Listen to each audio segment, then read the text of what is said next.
right, we're good in YouTube. Waiting to get in with the people from Instagram. Hello, good people from the internet. Welcome back to the Speak Up Club. A-letheia here and the Q&A tonight. Having a very special show. Though it might not be a show precisely. See, please. It's on. Yes. All right, and we are live also on Instagram. Yes, good. Thank you, people. All right, let's see. Do we have anyone? Not yet. Well, we're gonna. So again, as I was saying, today we having a very special show. Interesting, however, because we have certain limitations that I will explain in a little bit. Nonetheless, is gonna be based on the topic as the one that you can see on the description of this video. So I hope that you guys get to enjoy it because it's gonna be one of those topics that are related to one of my personal hobbies, and you know anyone who speaks about their hobbies are gonna be happy about it, right? I will be for sure. So remember, this is the Q&A, and as such, we're gonna be receiving questions. So shoot any question that you want. Obviously, preferable if it is related to the topic that we just referring to, One Piece and other awesome stories. Now, what I mean by the limitations is this is not a ranking video, as the ranking videos normally have the display of the ranking charts. I don't have neither the means nor the form of doing a chart, since it wouldn't really work in what I was planning to do. 42 years old, that means that I've been reading uh, manga, at least if it is manga, just as it is, for over 12 years. I started late. And that means I've read too many stories to really put myself into making a ranking. How do I really measure my enjoyment? I can only speak about moments of my life that will explain which stories I can remember from such times. The stories I'm still reading, or I will always be among the ones that I remember the most. Stories that I read and I enjoy a lot, I will have to make a little digging. And again, that takes some time because it's not about what's there, it's about what my mind works out regarding what's something that I could consider like, relevant enough to remember at the time. It happens like with movies and music. If you have been listening to music for so many different years, songs that you enjoy, let's say more than 10 years back, will not be that relevant in your current time if you are constantly changing to new music. That's a situation that tends to be or needs to be considered when we're speaking about the option of making a ranking. So we're not gonna attempt to make a ranking of sorts. We simply will be focusing tonight on momentarily appreciation of stories, and that's basically what I will be using to get the titles of the stories that I might speak about tonight that are not One Piece. So of course, One Piece being a story that I've been reading for a lot of years, um, the longest I've had read so far, is gonna be the center, and we will come back all the time. The conversation can divert, doesn't really matter. We will come back all the time to One Piece as the center story. So let's see. I got apparently 3 people on YouTube, guys. Remember, any questions is welcome. So let's begin. One Piece. How did I get to One Piece? All right. Many of you don't know. I said before, I'm 42 years old, and I grew up in a country that let's say, it is not that we did not have access to internet early on when internet was supposed to be a global thing. We did, but obviously, internet access was a situation that depended a lot on your social economic situation. Early on, as I mentioned before, only people that had enough to have that type of connection in their houses, installed in their houses, were the ones who had personal access to internet. You could have a computer, not necessarily you will have internet, because possibly if you were among the people that didn't have enough, you probably will not even have a phone line, and you require a phone line to have internet. So you see where I'm going. Not many people where I was living had access to internet. For that reason, getting access to online manga, that is the way I consume it, was not possible for me when, let's say, One Piece was recently launched in the early 2000s. I knew that One Piece was on anime because there was this channel in Cartoon Networks to which I did have access, and I knew that some people were watching it because of the dub, and I recognized the dub, but I didn't watch it myself at that time. I never really paid too much attention to One Piece because I thought as if it was in Cartoon Networks. And as you know, the aesthetics of One Piece kind of goofy. I thought that it was not really a series that I wanted to be, to invest myself into. Uh, I thought it was goofy and silly as possibly, I'm sorry, people, Pokemon. I'm sorry, people, I don't like Pokemon. Pokemon is, I know it's interesting and attractive for the designs of characters, but just that. A story cannot just rely on how cool a character looks. A story needs to, have a story. And I, early on with Pokemon, when it came out in Latin America, I was one of a few people that got, to check them out to see what they wanted to offer, and I possibly watched like at least the first season of Pokemon, and I hated it. It was episodic. It was not relevant. There was no progress whatsoever in the story. And one of the things that you enjoyed about anime, at least when I was a kid, I've been watching anime since I can't remember. Possibly, I don't know, 5 years old or even younger than that. Since TV was my nanny, and if my parents were not around, I would just simply watch TV, and cartoons was obviously the very first thing that I was gonna be watching. Anime passed on by people as if it was a cartoon. It doesn't really matter how violent it was. And in the 80s, there were a lot of TV aired anime that was really really violent. I remember Ninja Kamui. I remember Captain Centella. I don't remember if that was originally the name. That's the name that he had as a kid, and we're speaking about when I was 5 or possibly younger. So that was the time that I started watching anime.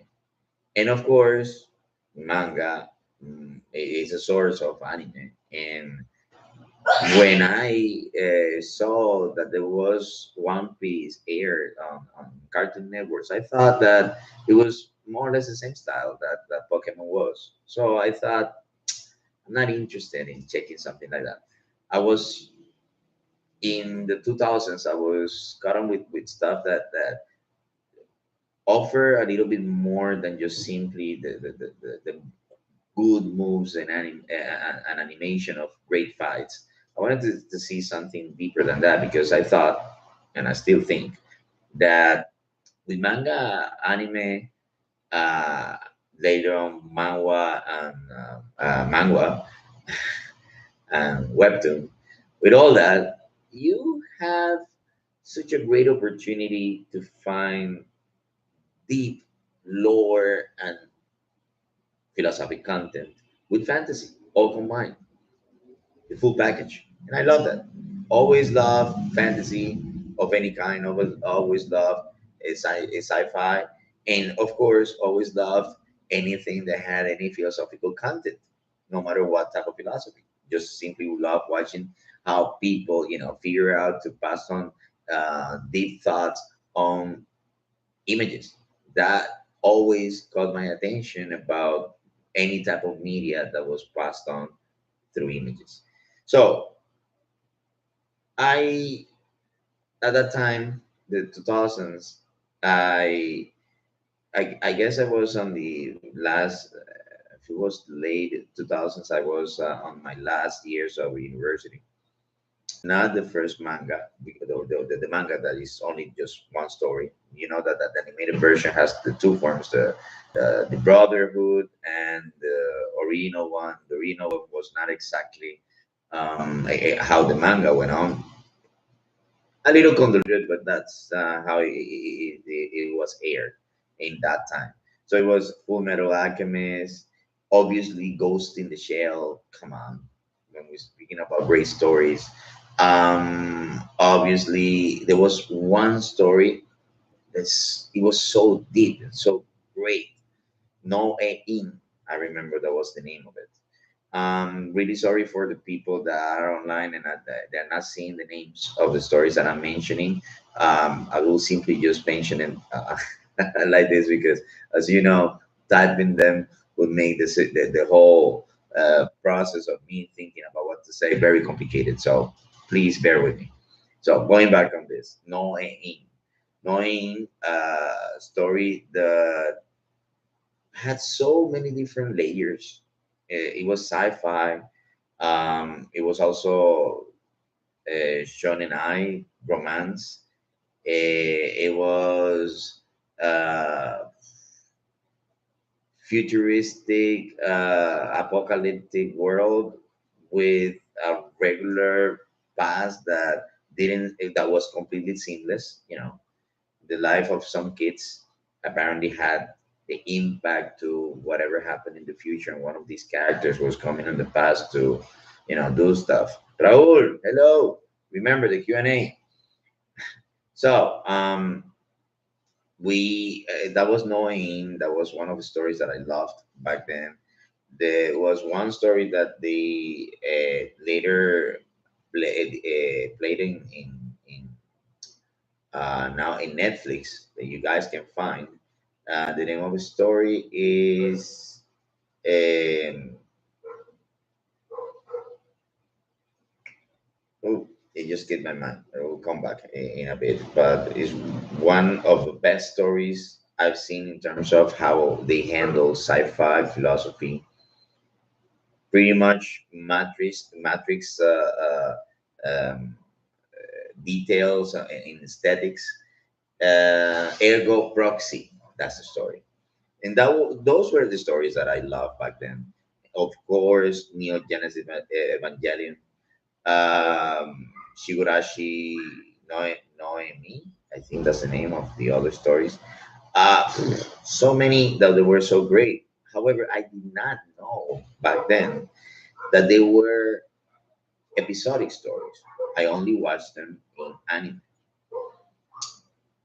I finished university. Regular credits on university subjects, and I wanted material to read because I had a lot of time on on my own. I thought that I had a lot of time on my own for research. Hello, Mr. Espinosa. Welcome. Remember the Q&A.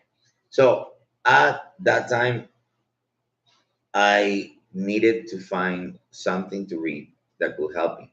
I was watching Bleach on anime, and later on, I got caught up with Naruto. But I still had not yet seen One Piece. until a friend really recommended me and saying, well, check on the manga.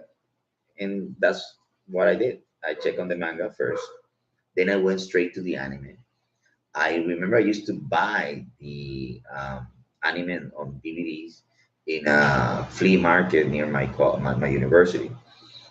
Sorry, that was the time. That's the only time that you could have access to those things back in my city. And I know that it was piracy, but again, that was the only time, the only way. After I had the chance of improving drastically my economic situation, I moved I moved to this house that I wish I could have access to internet, and I finally could read online.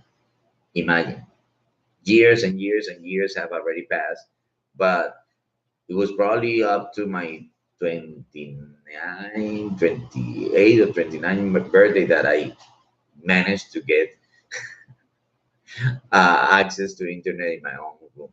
So anyway, at that time, I started reading any type of stories, but then I got to One Piece, and since then, I remember my friend Pedro Infante, who asked me that question, like, what did I hate the most about One Piece? And it was the temporality that we have to deal with, the people that have caught on with One Piece from so many years back. This is the situation that we enjoy it, but at the same time, it's uh, it's ans- it produces anxiety on you in a little bit, because you have to rely completely on the well-being of the author, because you want the author to finish the story one day. You want to be alive for once the story is supposed to be finished. This story has over 20 years, possibly 25 years. Come on, it's a long story, and other authors with shorter stories have died already. So, come on. We got Mr. Miguel with the first question. All right, let's see. Mr. Miguel says,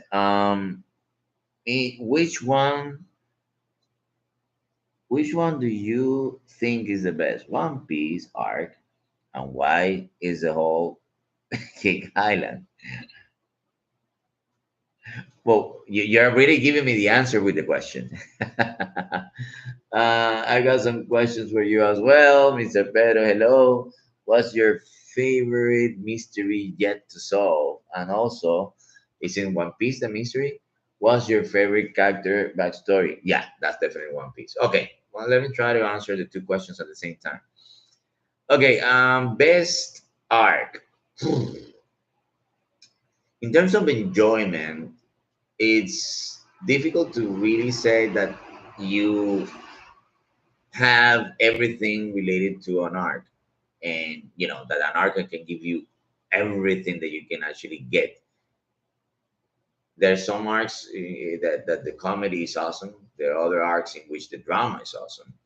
There's some arcs in which it's all about mystery solving, and I think that in my case, I managed to enjoy the most of everything in one arc, and that is not Whole Cake Island. Sorry, Maldonado. Whole Cake Island is incredible, but it's not the arc that had all that. And it's sadly an arc in which One Piece main characters, the ones that don't appear together in the same place. I'm speaking about the crew of the Straw Hats. And obviously, spoiler alert, I'm speaking about the big war for Ace. You know what arc I'm referring to? The Marineford arc, and the prior arc as well. But that one, it was such peak entertainment, and at the same time, such huge connotations of storytelling, plot, um, character development, uh, you name it. It was the best thing ever. And it was so sad at the same time the fact that you had Luffy, the main character, facing all those things on his own. With the way in which the relationship of each one of the characters and of the main crew have built up until that moment. It's for you to get to enjoy everything that they can give you that way. Now, I'm not saying that that level of enjoyment cannot be reached again. Oh, that's not true. I particularly enjoy Wano so much that I will have to say that yeah, Marineford and Wano are more or less for me on the same level with everything. What I'm relating, I'm speaking about everything that One Piece has to offer in terms of the content. Again, I mentioned the comedy, the action, the plot, the mystery, the philosophy, even behind each one of the actions, the connotations of this world building that Mr. Oda, the creator of One Piece, or Eiichiro Oda, has done for us. Speaking about what Mr. Pedro's questions asked about the mystery, well, great mystery for me in One Piece has to be like the logic behind One Piece bodies, because I know we know that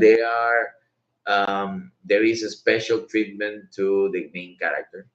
We know that a special treatment in which plot armor them throughout the whole story. No matter what happens, they are somehow on sketch on situations that other characters will definitely be terribly wounded or just nah, simply just die. Right. So main characters have that plot armor that necessarily covers them in shonen stories. No matter what, we can see that other characters share some of this type of plot armor that the main characters have in One Piece, particularly. I'm referring to how the bodies of people work. I don't know how many times have you seen Luffy eating itself to 5 times his own size, and then he does a little jogging. He goes back to being a skinny boy. Like, oh my god, this is gonna be like the biggest skill a UFC fighter would love to have. The capacity of eating a lot and then just go to the scale in a wifi like this with no suffering whatsoever. Apart from that, every time that Luffy gets beat down by Nami, he gets worse. His face gets worse than when he fights a villain. Even after Kaido, he didn't look that bad as every time he gets beat by Nami. And like that, he comes back as if nothing. One character that is the biggest mystery to me is Usopp.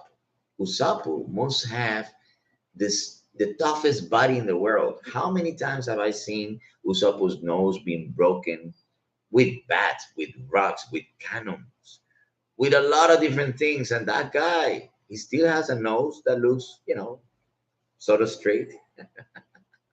He still have his teeth. So many times his teeth have been broken, and he still have all his dental line looks like nothing, like better than mine. So yeah, the mystery of the bodies in One Piece and how they work. Yeah, I guess that's one of them.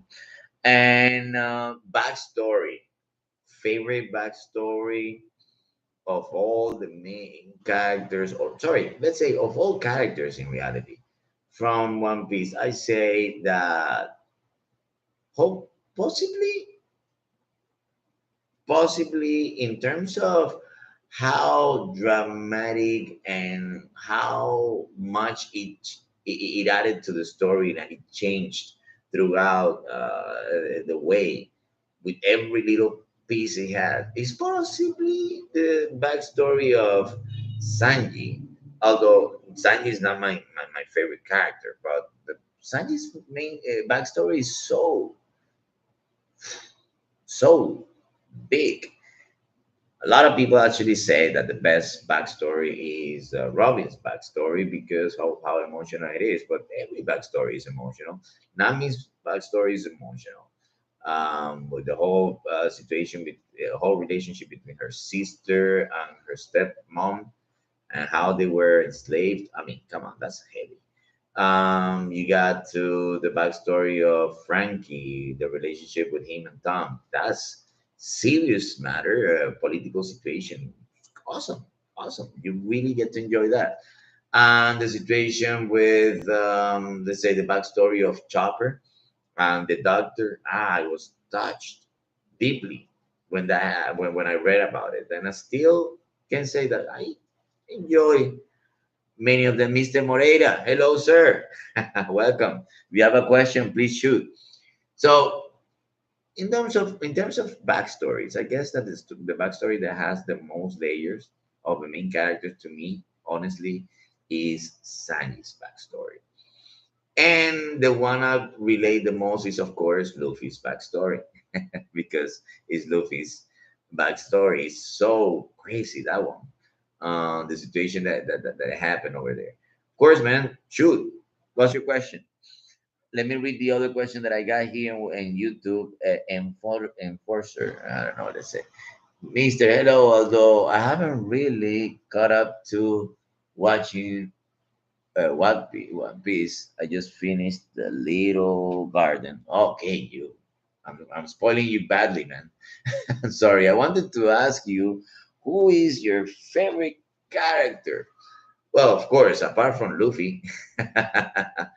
Apart from Luffy, I guess that I love the stoicism of Zoro, and I love the weirdness of Brook. And you guys knew that Brooke was definitely among my favorites.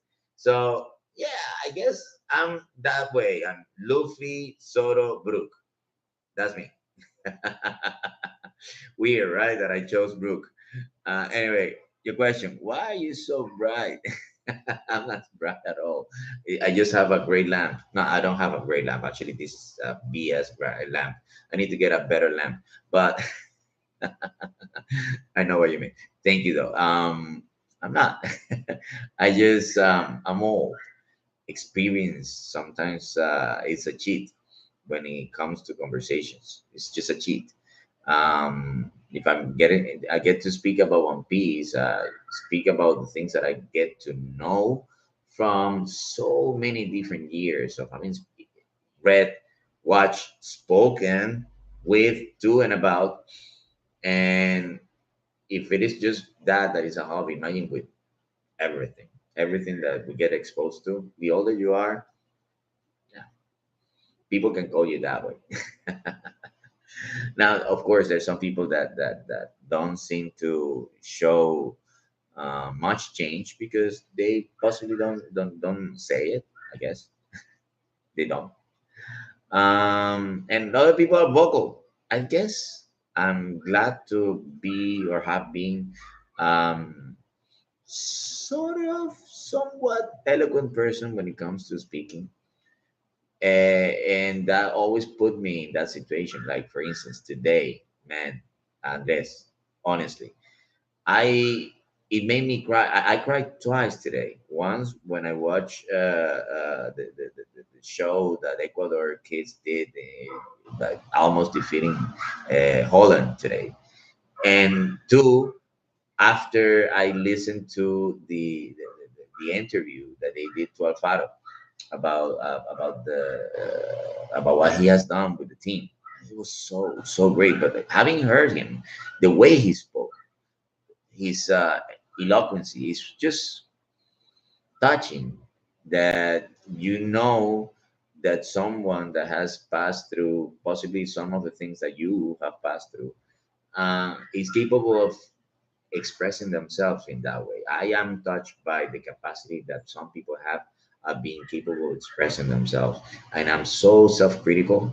You will not know. Every time that I do one of these things, I check myself afterwards, and I get mad at myself by every little thing that I know I could have said better.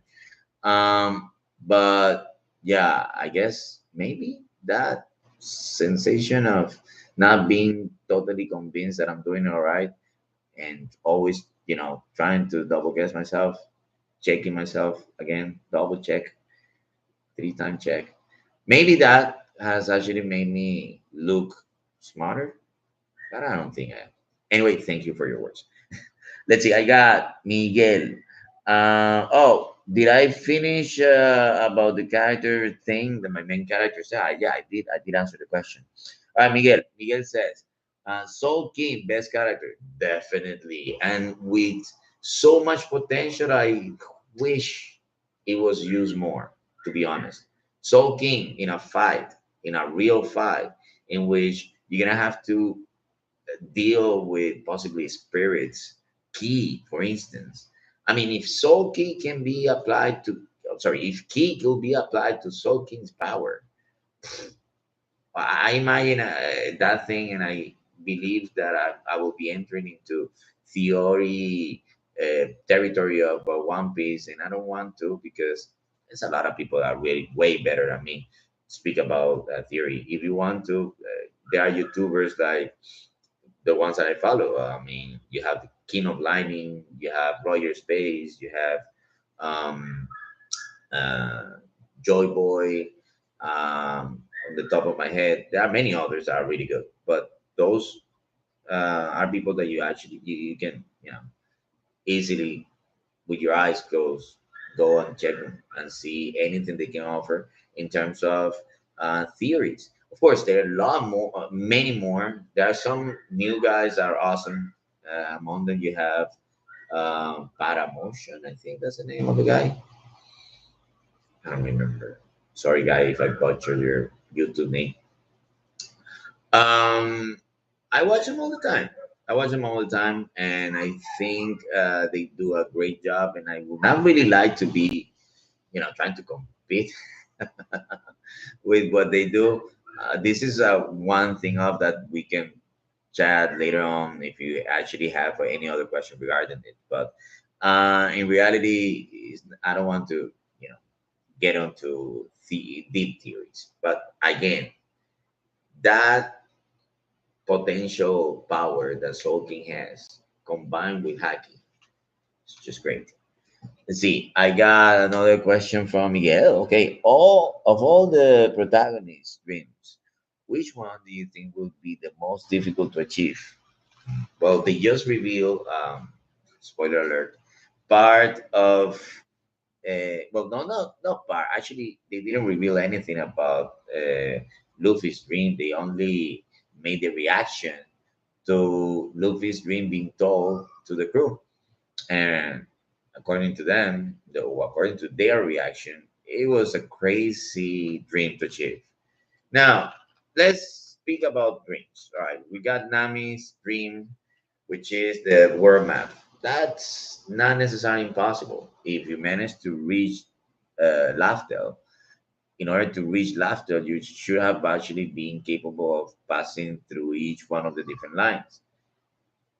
Though, if I consider the logic behind that, you cannot really say that you went through the whole world coming from one of the different sides of the blue. I mean, South Blue, one side, East Blue, where Luffy's crew, most of Luffy's crew comes from, one side, North Blue, South and South Blue, other sides each. If you're coming from those sides, you have to pass through the Grand Line. You get to the Grand Line, and then you need to go through under the ocean. I mean, if you're not traveling the government route, straight line, yeah. But that means that at the end they are going to reach the end of the Grand Line to enter East Blue again. So they're not gonna be passing by North, South, or East. In the story there is let's say they always say that Roger The previous king, pirate king, actually visited every corner of the world. We don't think that Luffy's crew necessarily are doing that. They're going straight to Laftel, but Laftel is supposed to be in the new world. They're not gonna pass through the other sides. If that's the case, Nami's dream seems a little complicated that way because, well, she could complete the other parts later on, but at least not in the process of becoming pirate king for Luffy. So I would say that that would be a problem stream. And if I think about that, that is even worse for the case of Sanji, since for Sanji is the whole, the full one blue, the all blue. And according to every theory I've heard, the all blue can only happen if the Grand Line is destroyed. And if the Grand Line is destroyed, well, East Blue and all the other blues will merge into one. Yeah, you can say that Nami's dream will depend after Sanji's dream happened. So you can see like the level of difficulty we want between one and the other. Soto's dream, I don't think is that difficult because we all know who the best swordsman is Mihawk. Mihawk needs to die or he just needs to beat Mihawk and that's it. So I don't see it that so much of a problem. He has dealt with a lot of problems so far, eh, only just trying to survive until now because we all know that Zoro is a normal human being. Normal human being. That dream in itself, if it is just the ranking of becoming the best swordsman in that world, I don't see it as so much of a problem. The dream of Brook of finding Laboon, I don't see it so much of a problem if they finish to, go the full circle around the world, healing every disease. Yeah, yeah, I guess that healing every disease, that's up there, like kind of trying to unify the whole world. Up there. So Chopper's dream is really hard. The archaeologist in charge of finding the One Piece, that's not a difficult dream. So Robin's dream, I think, is easy in comparison to the other guys. Who else?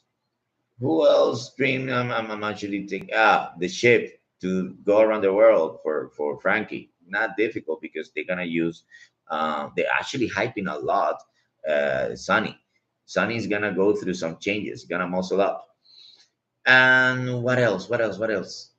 The warrior of the world for Usopp. He already is God Usopp. So come on, there's no problem there. Okay, let's see. I got another question. Yeah, yeah. To complete that question, Miguel, the most difficult dream, I guess, is gonna be the most difficult dream to achieve is gonna be Chopper's dream, cure every disease, and right under that one is gonna be Sanji's dream, and right after that one is gonna be Nami's dream. All else, we don't know the dream of the captain, Luffy, so I cannot tell. We have another question. Let's see. Pedro, all right. Do you think one of the Mugiwaras will die before we reach the end of the series? And if so, who'd be most likely be? Oh, well, come on, people. They all said that one of the Mugiwaras is gonna die, and obviously, Oda is gonna use that as a tool until the end to, milk the series. They did that with Ace. Ace was killed long ago, and Ace still pops up in every conversation. So if Oda decides to kill a character, he's gonna use some. He's gonna justify it in some such a hookup in the same manner, right? It has to be a character that needs to be pivotal for whatever happens afterwards. Frankly speaking, I don't really see a character of the main crew right now that is pivotal for a change. So I mean, in the way the things are going, I guess maybe there could be a fake death instead of a possible real death. If it is a fake death, for sure it's gonna be one of the weak ones, or supple, or even chopper. Um, could be, let's say, well, you see, a model for killing off a character can be taken from what happened in Wano. Spoilers alert. How the person that died was a character that, though had a lot of personality, didn't really have much presence in or among the straw hats. I guess one of the characters that does not have enough presence is sometimes Frankie. So I see something bad happening to Frankie. I don't think that he will die, but maybe, I don't know, something like a mutation of his body, because Oda has never really been shy of changing completely all over the character design of Frankie. In fact, one of the quirks that Frankie has is the crazy uh, flamboyant hairstyle options that his cola models have. You know, when he has the canon style uh, pompadour, or when he has the Viking girl style. It's just incredible. I mean, all the hairstyles that this guy can put up are great. So I guess like the way they killed off the fat guy, the fat samurai guy in Wano, they might actually kill, but not necessarily kill. You know what I mean? Frankie, maybe a fake death. Some people theorize that he might actually merge with the ship. Don't think so. I think that the ship is gonna take personality on its own. There's too much hinting into that. In fact, one of the last episodes, there was this panel. I saw clearly how the face of Sunny was, like showing a little bit of pain, and that was when the ship was almost to be, well, actually the ship capsized. Spoiler alert, sorry. Let's see. I got Miguel. All right. Which one do you think is the best antagonist? Oh, which has been so far? Well, I guess no one as heavy and tough as uh,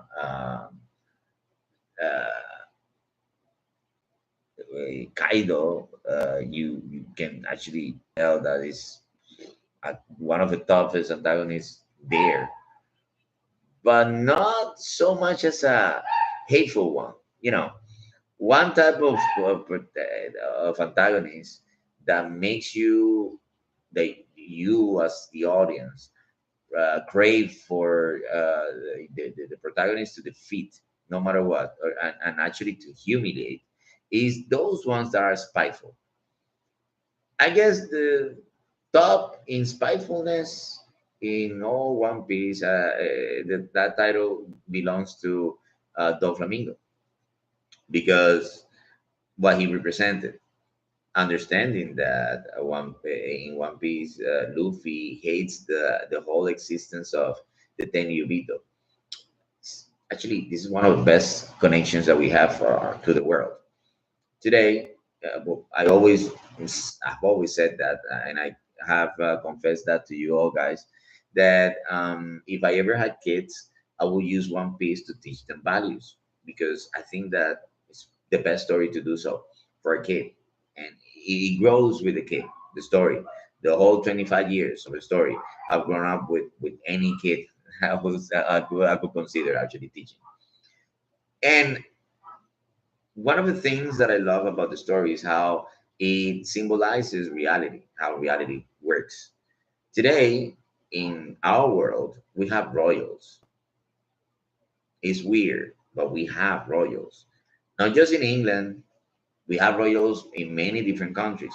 And it's weird that such reality is possible because apparently, to what I know, as humanity, have reached the level of understanding that there's such a thing as human rights and human equality. If there is such a thing as human equality, how come we got royals anywhere? People that are considered special. One thing is that you have a lot of money that it makes you feel that you don't have any of the regular needs that regular people have. And the other thing is that you, by constitution, are considered a royal, like someone with not red blood but blue blood. That's what they call them. The royals, people that special. One Piece refers to these royals we all as the Tenryubito. Okay, and it's so perfect to describe how these people behave. We compare this to what royals have done throughout the history, and they still are there. I mean, the royals are still there, and what everything that they have done throughout history, and it's mind blowing. That's the only expression I could think of. It's mind blowing. We live in a world that has such division, the capacity of distinguish people from people. We say that we have reached human equality, but no 100%. We say that there is no slavery, no 100%. We say that we have freedom, no 100%. But we are free one way. That's the reason why I always tell you people, you need to educate yourselves. You need to expand your head like Vegapunk did. If you guys are caught up to the end, oh man, Vegapunk's head. Oh my god. Let's see. Miguel said, "Who? What do you think of the antagonist?" Pedro says, "Foxy." Oh my God, he's definitely one of the most hated ones. But no, I see. Let's see. Manwa that possibly was one of the ones that Luffy got really mad at in his time was of course Crocodile. But apart from Crocodile, actually the enemy of Usopp's Island was very silly. The guy with scissor hands. He was spiteful, terribly spiteful. Arlong was spiteful too. But then after Arlong, you see that tendency that repeats itself. Even Kaido is kind of the same thing. The one that is a little different is uh, Doflamingo because Doflamingo is a Tenryubito. Spoiler alert, sorry, was an Tenryubito. And he has that mentality. The character has the mentality of being that special. And when you have that mentality that disregards the humanity of other people, instead it just regards your humanity as if everyone else were, I don't know, cattle, chicken. It's, let's go with Ayman. Hello, Ayman. Welcome. You got a question, Mister. What do you think about the possible unlimited similarities between the education system and One Piece? Definitely. Okay. Limited possibilities of education. Great question, my friend. Um, one of the best arcs of One Piece is the Ainz Lobby arc because there is a sub arc inside which is the backstory of Robin, and in the backstory of Robin, we saw what happened to the library of O'Hara that was destroyed by uh, this device from the government to destroy islands. The call.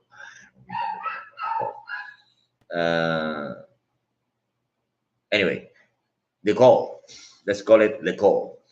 The call is a way in which the government goes with a bunch of fighting ships, and they missile and the whole island down. The barren, they leave the whole place barren, and that place ceased to exist in the map, according to the lore of One Piece. We all know that that's not true. Everybody knows what happened. So it's mostly like it is used as an example, as a terrible example of what happens when you go against the Tenryubito's will.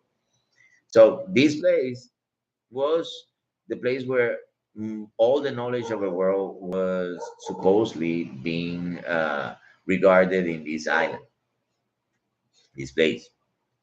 You know that in history, something similar to this happened. It was the Library of Alexandria. Eh, the name of it of the library was Agora, was it? Well, there is a movie about it. If you guys can watch it, watch it. The name of the movie is Agora. It describes this. But apart from this, I mean, the story is all about the way in which this library that compiles so much knowledge, so much stuff that represented basically education was burned down, and much of that was lost. That's one example that One Piece tells you, in that simulates what reality and what really happens in reality. And then right now in the last episodes, One Piece just revealed that not all those books were burned, and somehow that information was, protected. And it makes me think about humanity and its evolution. When they found the scrolls of the Dead Sea, all the different discoveries that we found throughout the years about ancient civilizations. Ancient civilizations just have described something that they live back in their times. And we describe the reality that we live back in our times. Values of each times are good to compare, not to pile up in terms of saying like, okay, we started from here and we have reached this. I think that this is a situation about education that we need to consider. We are wiser with age, and the younger generations are even wiser simply because they are constantly being exposed to more and more and more information. We're not more intelligent because we know a lot, but we don't know what to do with it. Intelligent people are people that are capable of, making out a vision of what to do with all that knowledge. We're certainly wise because when we make decisions, we consider many more options that people throughout history had. Because not it was not really true that many people had so much freedom to choose. If you see that and compare that to One Piece, it's pretty much the same. You got the influence of the press, and every time that the press comes from one island to another island, it seems that the island's information gets to be updated, and there are sequels. So much that there was a little revolution that happened in some islands that they revealed themselves to not pay the tax that it was meant to be paid for the Tenryubito. And I guess one of the islands was wiped out because of that. I mean, that was crazy too. One Piece is great. Sorry for so much spoiling, people. I'm really sorry, but hey, you need to read. You need to read the story. And again, it looks so close to reality that I think that today, when we speak about education in itself, it is sold as a right, but it's really not a right. Is is like One Piece. It's a treasure. It's a treasure, man. Education is something that is out there, but people don't know how to get it and make it work for themselves. Eh, if I compare my school when I was growing up to your school, to the school that you guys are studying right now, the subjects that we had were BS comparison to what you have. Oh man, you guys have so much. I wish we had access to the same technology that you guys have to work with, to education in general. But I didn't have a bad education. That's the reason why I'm in the place I am. Everything that I do is out of here. I don't have to lift a box in my life to make money, and that's great. That's great. So, going back to the point I was referring to, One Piece and education. In One Piece, it says it refers to like what you get to know. It refers to your will, and wills are passed on from generation to generation. So from people that have the same alike wishes, right? If that's the case, education in the world, we can compare it to the same thing. You guys have the education that you are given to at school, but that education alone is not enough. Reality is much more complex than that. But all of you have a will that you can put into the moment that you want to learn something. Some of you are great. I admire you guys. Speaking about some of the skills that you have developed throughout life, like for example, I'm in math. My hat upon you because you are admirable when it comes to things that I totally, completely am terrified of. Pedro, the way you write, my God, I totally admire the way you put your soul into a 2D thing to put some words into it. You have a good skill, my friend. If you want to achieve something good, I'm just telling you that is one. We have Miguel. When it comes to your human sensitivity, you have something that will give you tools to get through incredible aspects of life if you are actually developing. And with every one of you, with every one of you that are here, Mr. Raul that was there, Enforcer, I don't know who Enforcer is. Can you remind me who you are? Mr. Espinosa, with your sense of humor. Guys, all of you guys have incredible skills. Those skills are just simply a starting point. Education is kind of like a hook. You need to have a starting point. That one is your hook. Your hook has to be thrown to the ocean or whatever is out there, and you need to catch something with that hook. That thing that you catch becomes what you feed on, becomes your food or your livelihood. That's education. For some people, the tools that you learn early on become that the path for you to thrive in life, like it did with me.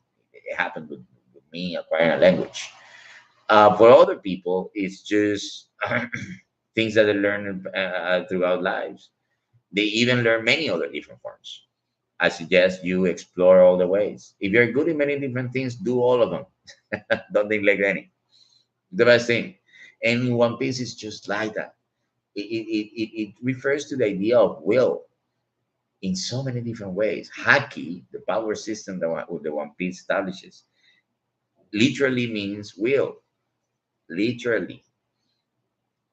If that's sort of the mystery that I had before that I was explaining, Pedro, about how bodies work in One Piece, I guess it's the same thing. Will.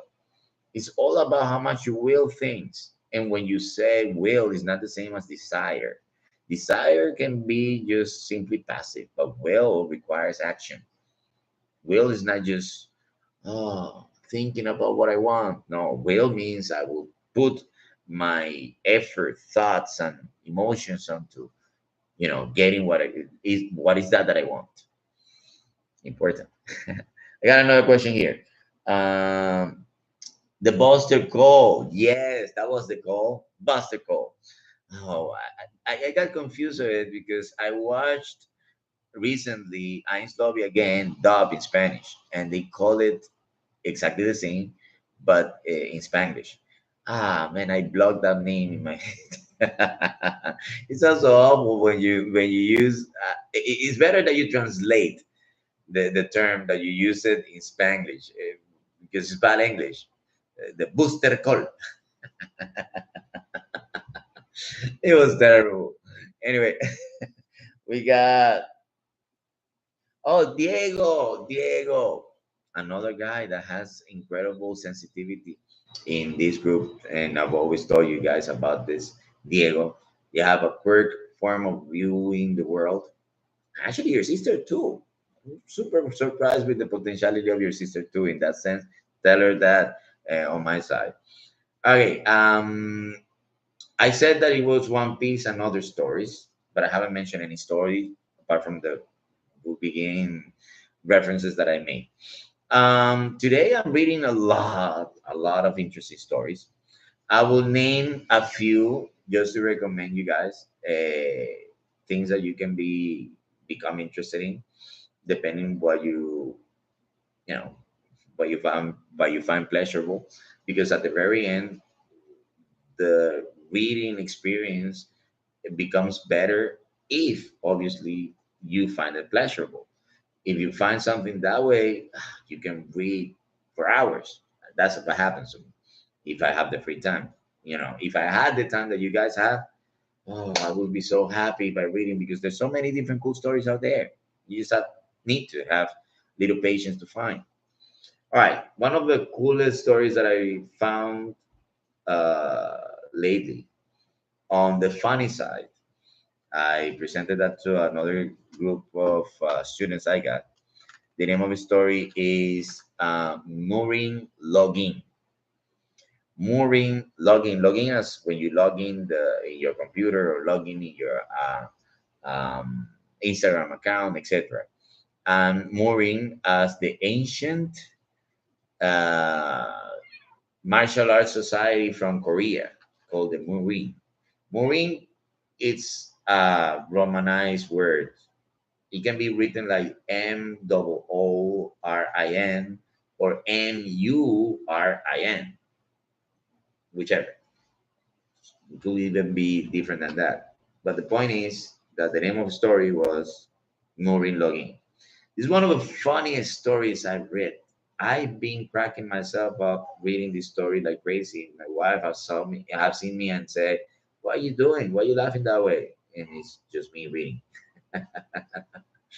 The story is supposedly just based on action, but it's more than just simply action. It refers to accidents in life, and that's the thing that I love about the story, because it's totally fictional, but in its fictionality, in its crazy imagination, it's realistic. It's just as life, of course, with the cheating option of a story this way.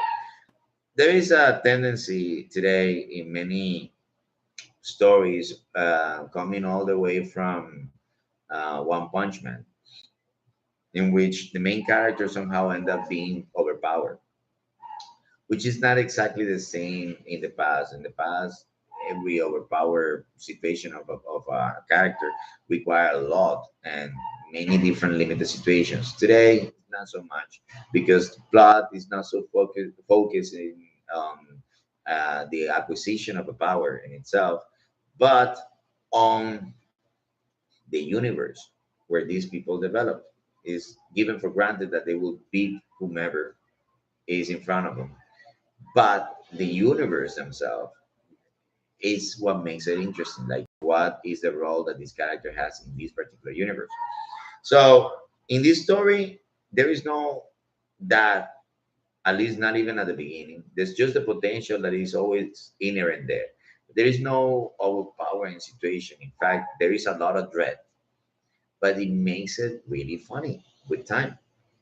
So, mooring, logging, if you like medieval combined with sci-fi, now you guys have a good story to read. Following the same trend of mooring, You got one that I recommended to another student the other day. He asked me, what I could recommend for being a really cool story. And this one is called Nano Machine. This one doesn't have the marine name inside. Nano Machine as nanos, microorganisms. Let me see. Pedro says, no, there was another question. So this Nano Machine story is again from the same idea of this society, ancient martial artist society from Korea. Uh, and we got Iman. That one is very good. Did you read it? Because if you read it, man, it's really awesome.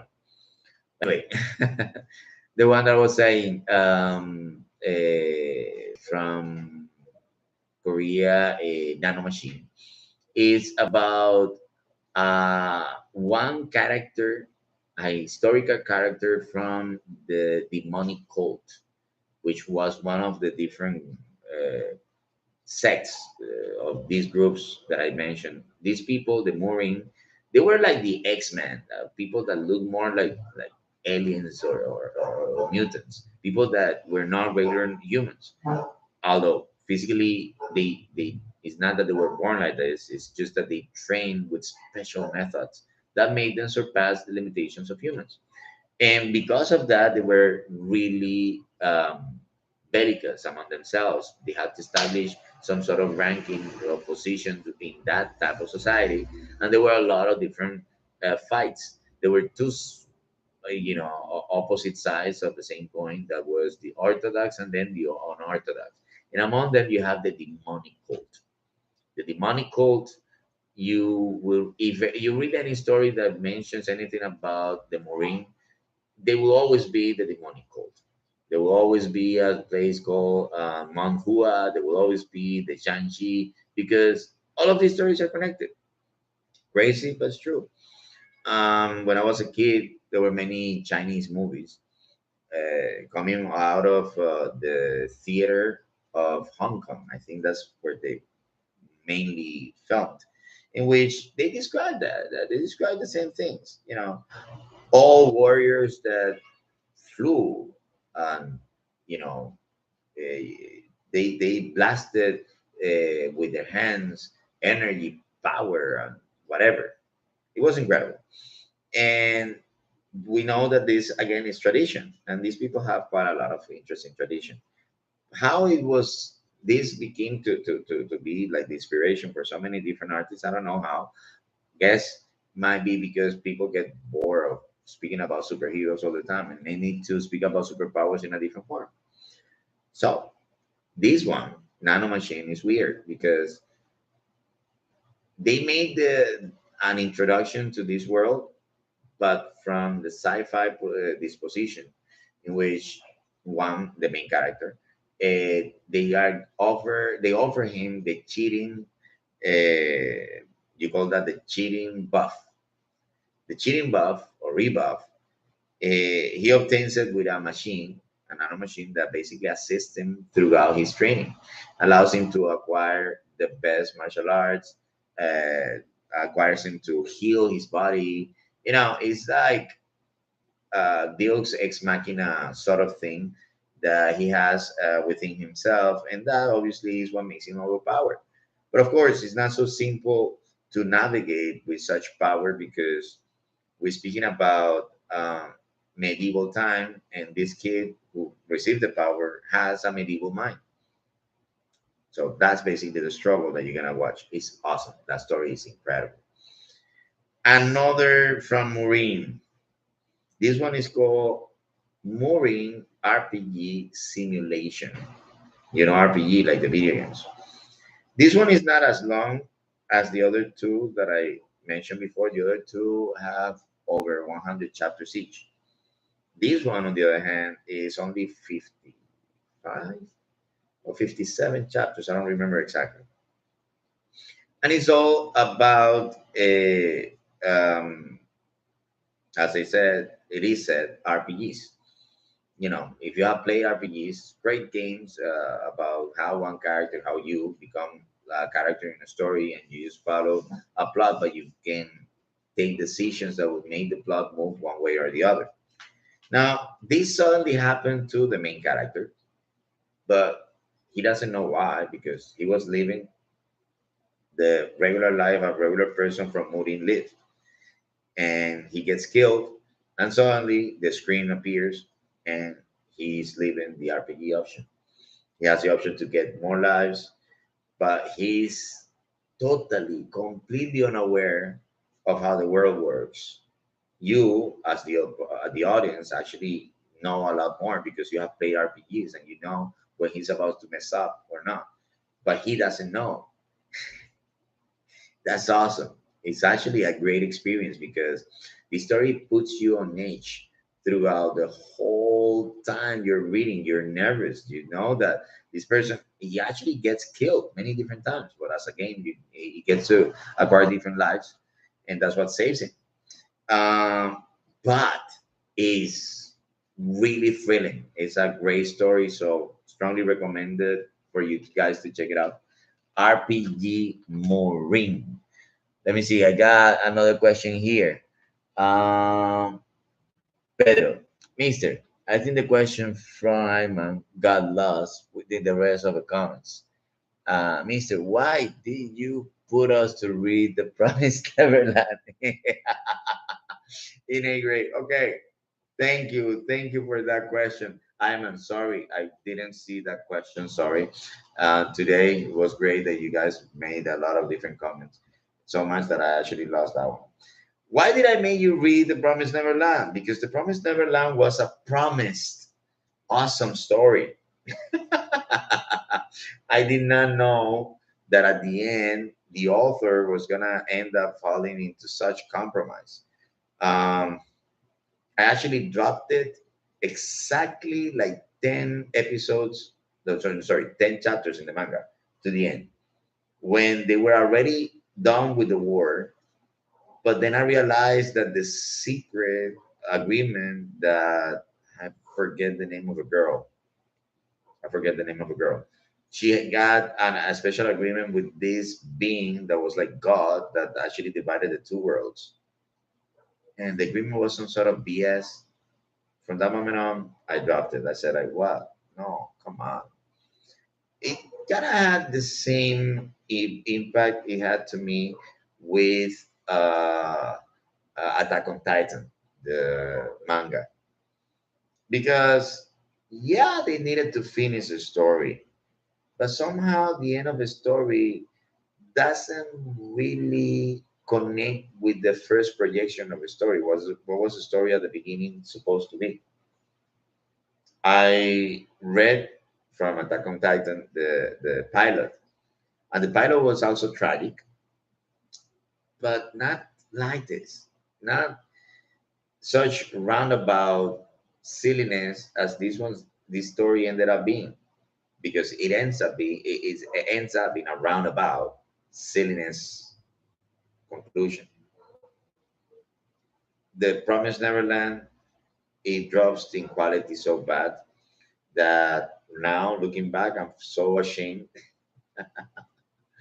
In that time, it was great. It was great, one of the best stories, and you guys know, from the art perspective to the content perspective, it was great. But it's just that happens with the media of manga, manhwa, comics too. Is something that we need to consider. The fact that while it is on, it is sensitive to changes, and a story can begin awesome and finish awfully because of that. That's such is the case of Bleach, the story that actually drove me to later on get into One Piece. I started with Bleach, jumped to Naruto, and then ended up with One Piece, the three big ones. That's how it happened to me. Let's say I hope that I answered that question for Mr. Pedro. Tonight I did incredibly better and bigger than what I ever did in my life in YouTube, and I owe that to you guys. You guys are incredible. Obviously, that makes me. I'm. I need to close because um, I don't live alone, and we need to do the editing and all this work. It's quite a lot. So let's do this, people. Obviously, we haven't finished.